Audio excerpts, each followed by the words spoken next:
The complete works of Swami Vivekananda, Volume 1, Section 3, Patanjali Yoga Aphorism, Chapter 2, Shlok 9. Flowing through its own nature and established even in the learned is, is the clinging of life. This clinging of life you see manifested in every animal. Upon it, many attempts have been made to build the theory of the future life. Because men are so fond of life that they desire a future life also. Of course, it goes without saying that this argument is without much value, but the most curious part of it is that in the Western countries, the idea that this clinging of the life indicates a possibility of future lives applies only to men but does not include animal. In India, this clinging of life has been one of the arguments to prove past experience and existence. For instance, if it is true that all our knowledge has come from experience, then it is sure that that which we never experienced, we cannot imagine or understand. As soon as chickens are hatched, they begin to pick up food. Many times it has been seen where ducks have been hatched by hen that as soon as they came out of the eggs, they flew to water and the mother thought they would be drowned. If experience be the only source of knowledge, where did the chicken learn to pick up food? And the duckling that the water where was their natural element. If you say it is instinct, it means nothing. It is simply giving a word, but no explanation. What is this instinct? We have many instincts in ourselves. For instance, most of you ladies play in the piano and remember when you first learned how carefully you had to put your fingers on the black and white keys one after the other. But now, after long years of practice, you can talk with your friends while your fingers play mechanically. It has become instinct. So, with every work we do, by practicing it becomes instinct, it becomes automatic. But so far as we know, all the cases which we now regard as automatic and degenerated reasons, in the language of yogi, instinct is involved a reason. Discrimination becomes evolved and gets to be automatic samskaras. Therefore, it is perfectly logical to think that all we call instinct in this world is simply involved reason, as reason cannot come without experience. All instinct is, therefore, the result of past experience. Chicken, chickens fear the hawk and duckling love the water. These are both the result of past experience. Then the question is whether that experience belongs to a particular soul or to the body simply. Whether this experience which comes to the ducks is the duck's forefathers' experience or the duck's own experience. Modern scientific men hold that it belongs to the body, but the yogis hold that it is the experience of the mind transmitted from through the body. This is called the theory of reincarnation. We have seen that all our knowledge, whether we call it perception or reason or instinct, must come through that one channel called experience. And all that we now call instinct is a result of past experience degenerating into instinct, and that instinct regenerates into reason again. So on throughout the universe, and upon this has been built one of the chief argument of reincarnation in India. The reoccurring experiences of various fear in course of time produce this clinging of life.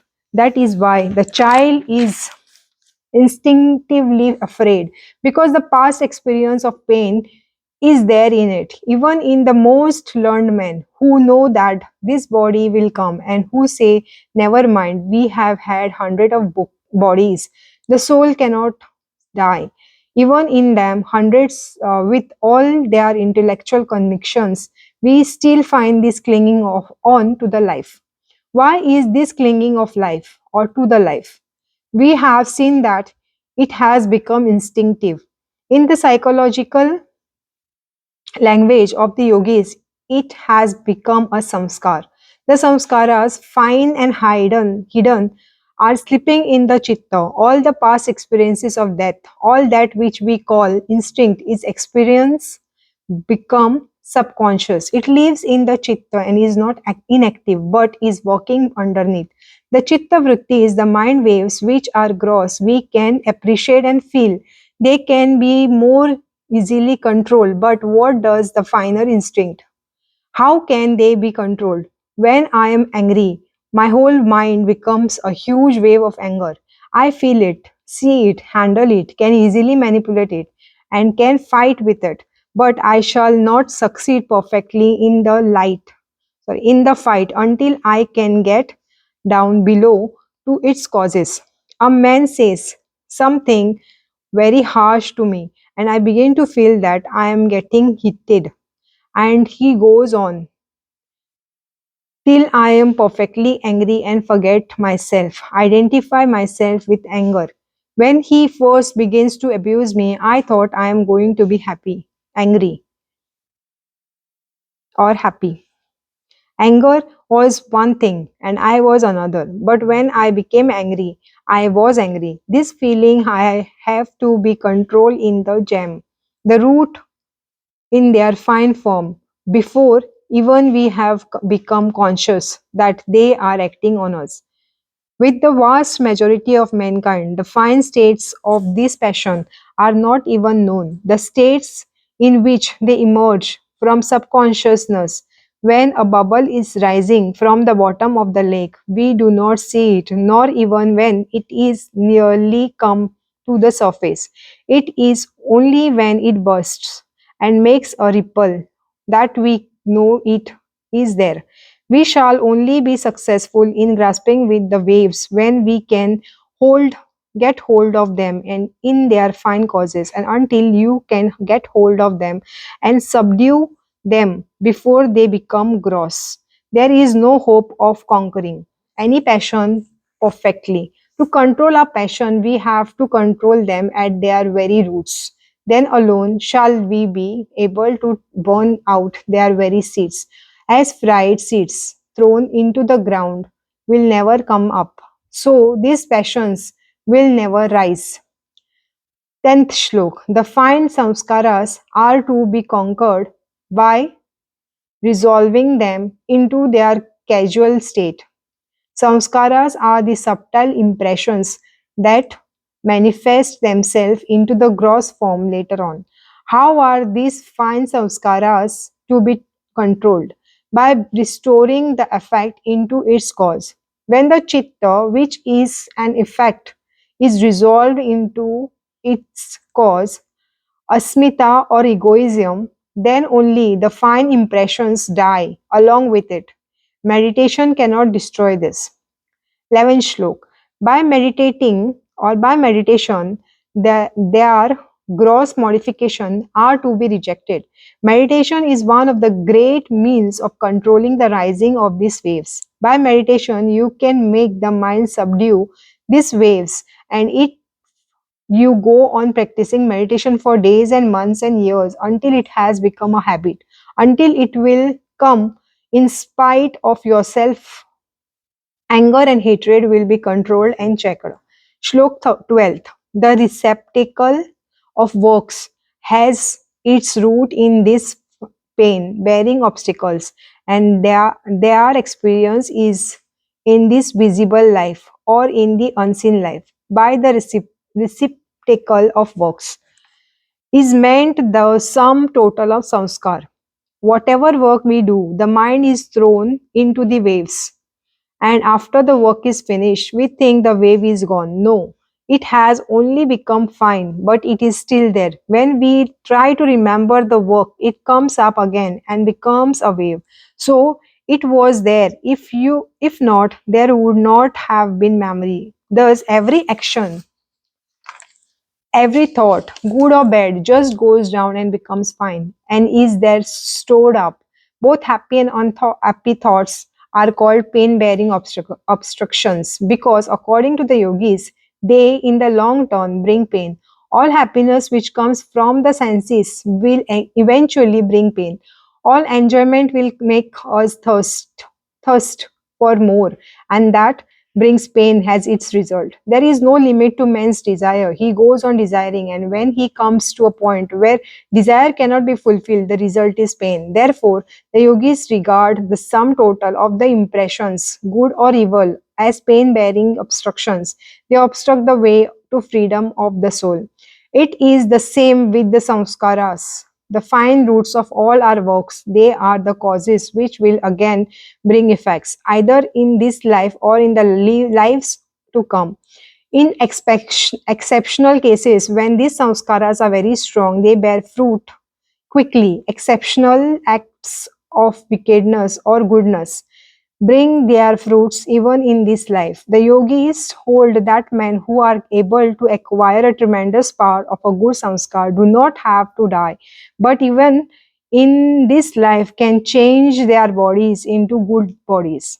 There are several such cases mentioned by the yogis in their books. These men change the very material of their bodies. They rearrange the molecules in such fashion that they have no more sickness, and what we call death does not come to them. Why should not this be? The psychological and the physiological meaning of food is assimilation of energy from the sun. The energy has reached the plant. The plant is eaten by the animal by man. The science of it is that we take so much energy from sun and make it part of ourselves. That being the case, why should there be only one way of assimilating energy? The plant's way is not the same as ours. The earth processes of assimilating energy differs from our own.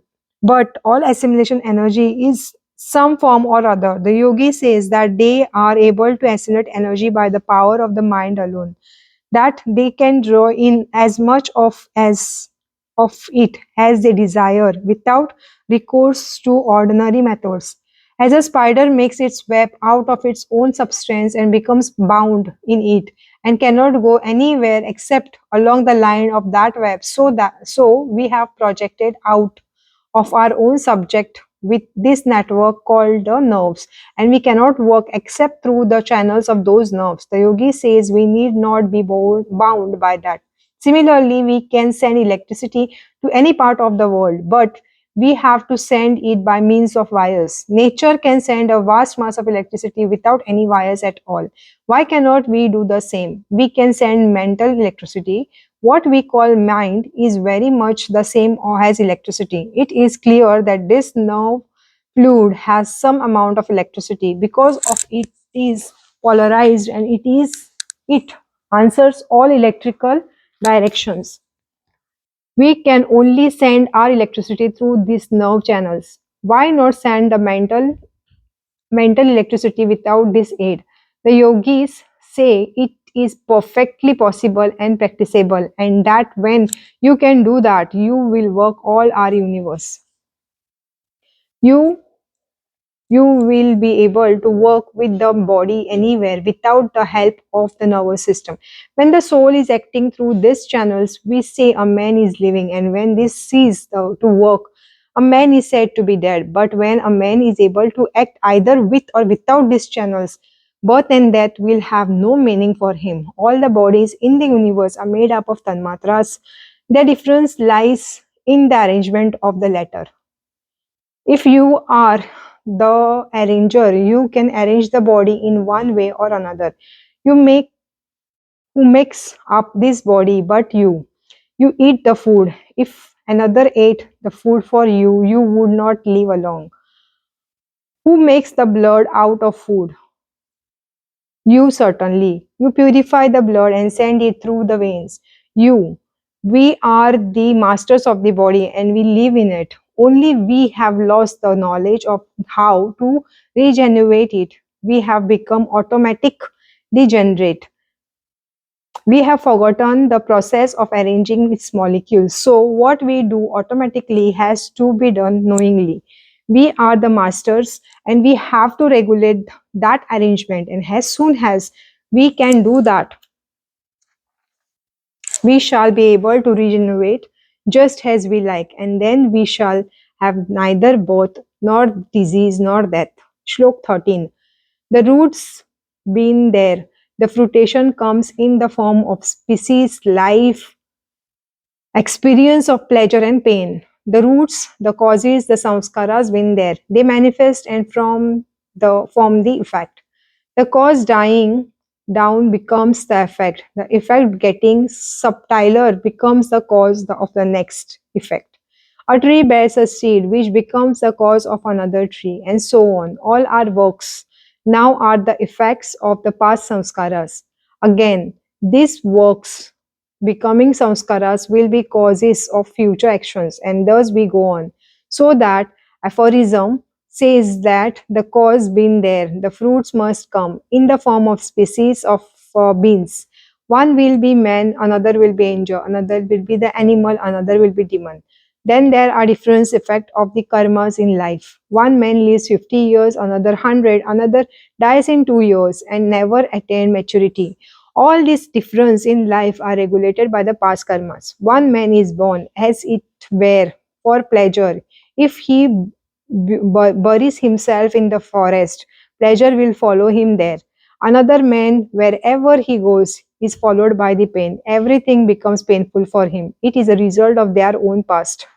According to the philosophy of the yogis, all virtual actions bring pleasure and all which vicious actions bring pain. Any man who does wicked deeds is sure to reap their fruits in the form of pain.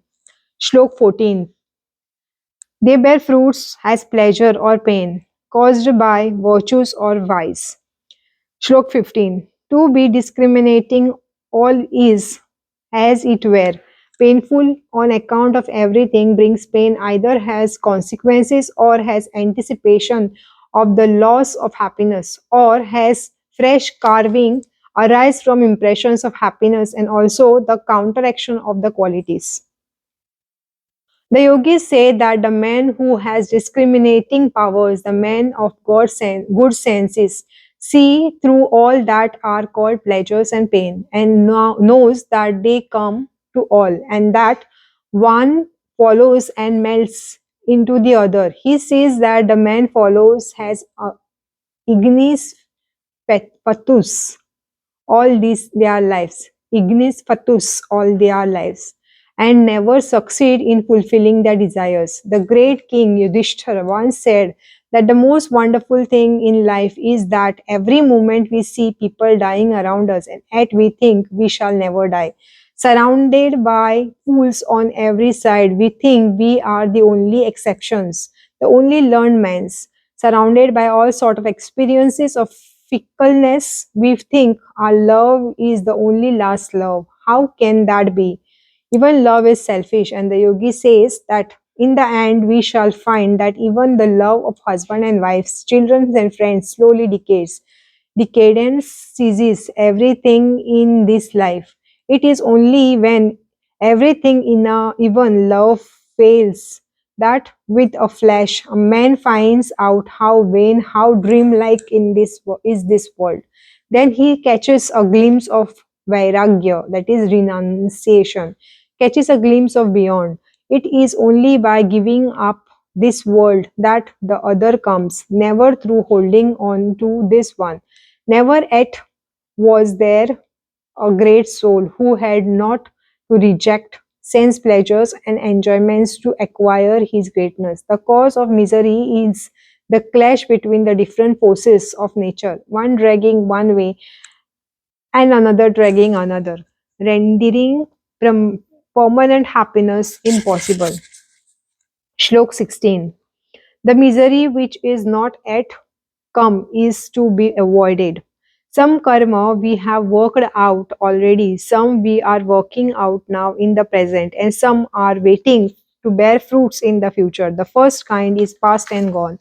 The second we will have to work out, and it is only that which is waiting to bear fruit in the future that we can conquer and control, towards which and all our forces should be directed. This is what Patanjali means when he says that samskaras are to be controlled by resolving them into the casual state.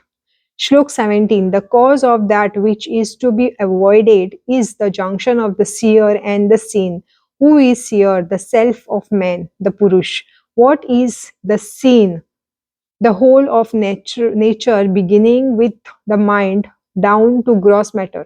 All pleasure and pain arise from the junction between this Purush and the mind. The Purush, you must remember, according to this philosophy, is pure. When joined to nature, it appears to feel pleasure and pain by reflection. Shlok 18. The experienced is composed of elements and organs, is the nature of illumination, action, and inertia, and is for the purpose of experience and realize of the experiencers. The experienced, that is nature, is composed of elements and organs. The elements, gross and fine, which compose the whole of nature, and the organs of the sense, mind, etc., and is the nature of illumination, that is sattva, action, rajas, and inertia, that is tamas. What is the purpose of the whole of nature? That the Purush may gain experience. The Purush has, as it were, forgotten its mighty godly nature. There is a story that a king of the god Indra once became a pig, wallowing in mire. He had a she pig and lot of baby pigs and was very happy. Then some gods saw his spleen and came to him and told him, "You are the king of gods. You have all the gods under your command. Why are you here?" But Indra said, "Never mind, I am all right here. I do not carry for heaven while I have this sow and these little pigs." The poor gods were at their wits' end. After a time, they decided to slay all the pigs one after another. When all were dead, Indra began to weep and mourn. Then the god ripped his pig body and open, and he came out of it and began to laugh. When he realized that what a hideous dream he had had, he, the king of the god, to have become a pig and to think that the pig life was the only life. Not only so, but to have wanted the whole universe to come into the pig life. The Purush, when it identifies itself with nature, forgets that it is pure and infinite. The Purush does not love, it is love itself.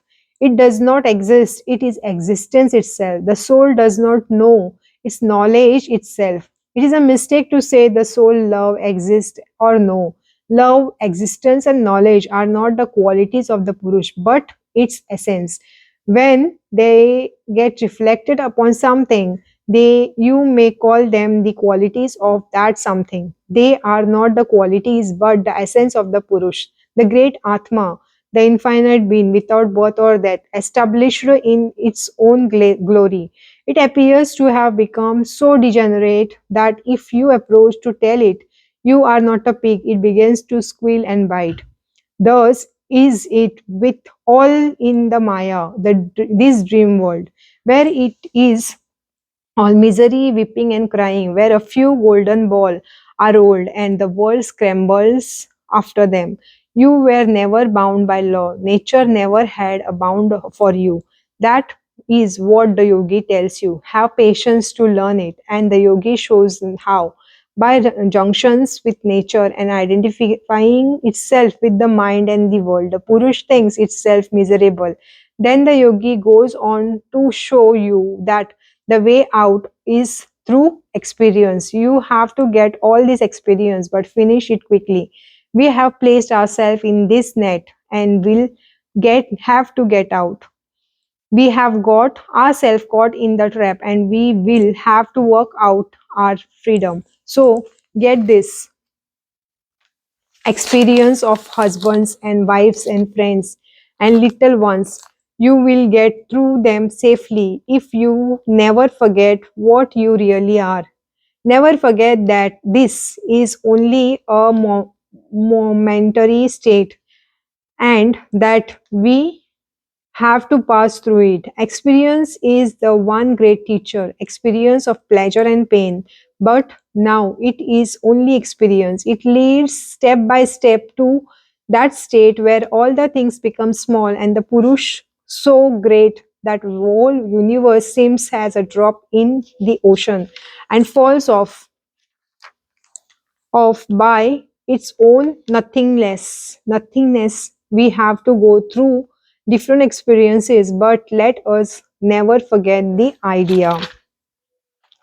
Shlok 19. The state of qualities are the defined, the undefined, the indicated only, and the signless. The system of yoga is built entirely on the philosophy of Sankhya. As I told you before, and here again, shall I remember you of the cosmology of the Sankhya philosophy. According to Sankhya, nature is both the matter and the efficient cause of the universe. In nature, there are three sort of matters: sattva, raja, and the tamas. The tamas matter is all that is dark and all ignorant and heavy. Rajas is active and sattva is calm and light. Nature before creation is called by them of avyakta, unidentified or indiscrete, that is, in which there is no distinction of form or name, a state in which these three materials are held in a perfect balance. Then the balance is disturbed and three materials begin to mingle in a various fashion, and the result is the universe. In every man also there are three matter existing. When the sattva matter prevails, knowledge comes. When the Raja, activity, and when tamas, darkness, lassitude, idleness, ignorance. According to the Sankhya theory, the highest manifestation of nature consists of three materials, is what they call mahat or intellect, universal intelligence of which each human intellect is a part. In the Sankhya philosophy, there is a sharp distinction between manas, the mind function, and the function of buddhi, that is intellect. The mind function is simply to collect and carry impressions and present them to the buddhi, the individual mahat, which determines upon it. Out of mahat comes egoism, out of which again comes the fine matters. Egoism, that is ahankar. The fine matters combine and become the gross matter outside the external universe. The claim of Sankhya philosophy is that beginning with the intellect down to a block of stone, all is produced of one substance, different only has finer to gross states of existence. The finer is the cause and the gross is the effect. According to the Sankhya philosophy, beyond the whole of nature is the Purush, which is not material at all. Purush is not at all similar to anything else, either buddhi or mind or tanmatras or the gross materials. It is not akin to any one of this. It is entirely separate, entirely different in its nature, and from this they argue that the purush must be immortal because it is not the result of combination. That which is not the result of combination cannot die. The Purush or the soul are infinite in numbers. Now we shall understand the aphorism that the states of the qualities are defined, undefined, indicated only, and signless. By the defined are meant the gross elements which can be seen. By the undefined are meant the very fine materials like tanmatra which cannot be sensed by the ordinary man. If you practice yoga, however, says Patanjali, after a while your perception will become so fine that you will actually see the tanmatras. For instance, you have heard how every man has a certain light about him.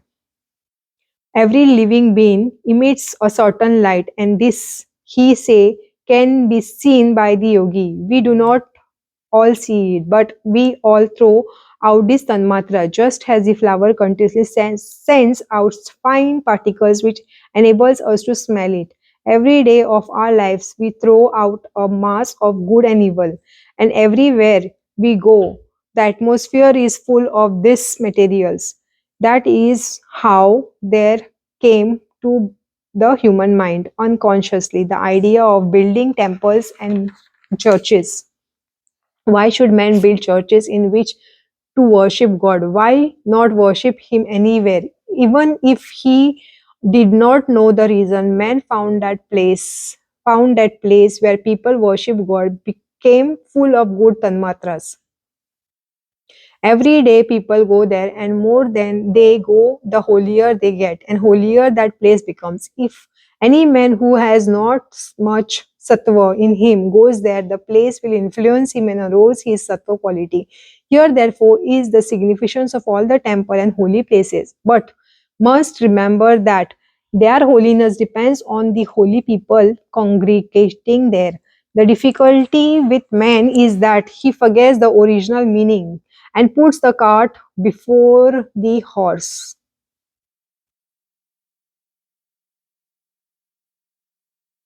It was man who made this place holy, and then the effect became the cause and made the man holy. If the wicked only were to go there, it would become as bad as any other place. It is not the building, but the people that make a church, and that is what we always forget. That is why sages and holy persons who have much of this sattva quality can send it out and exert a tremendous influence day and night on their surrounding. A man may become so pure that his purity will become tangible.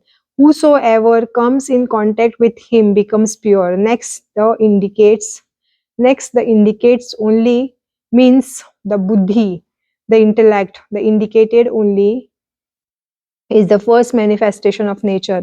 From it all other manifestation proceed. The last is the signless.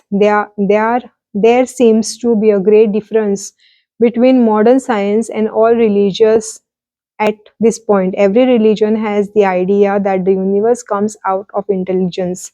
The theory of God, taking it in its psychological significance, apart from all ideas of personality, is that intelligent is first in order to creation. That out of intelligence comes what we call gross matter. Modern philosophers say that intelligence is the last to come. They say that unintelligent things slowly evolve into animal and from animal into man. They claim that indeed, instead of everything coming out of intelligence, intelligence itself is the last to come. Both the religion and scientific statements, though seems directly opposite to each other, are true.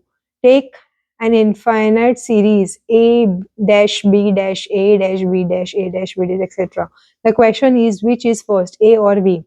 If you take the series as AB, you will say the A is first. But if you take as BA, you will say that B is first. It depends upon the way we look at it. Intelligence undergoes modification and becomes the gross matter. This again emerges into the intelligence, and thus the process goes on. The Sankhya and other religionists put intelligence first, and the series becomes intelligence, then matter. The scientific man puts his finger on the matter and says matter, then intelligent. But they both indicates the same chain. Indian philosophy, however, goes beyond both intelligence and matter and finds Purush or self, which is beyond intelligent, of which intelligence is but the borrowed light. Indian philosophy, however, goes beyond both intelligent and matter and finds a Purush or self which is beyond intelligent, of which intelligence is but the borrowed light.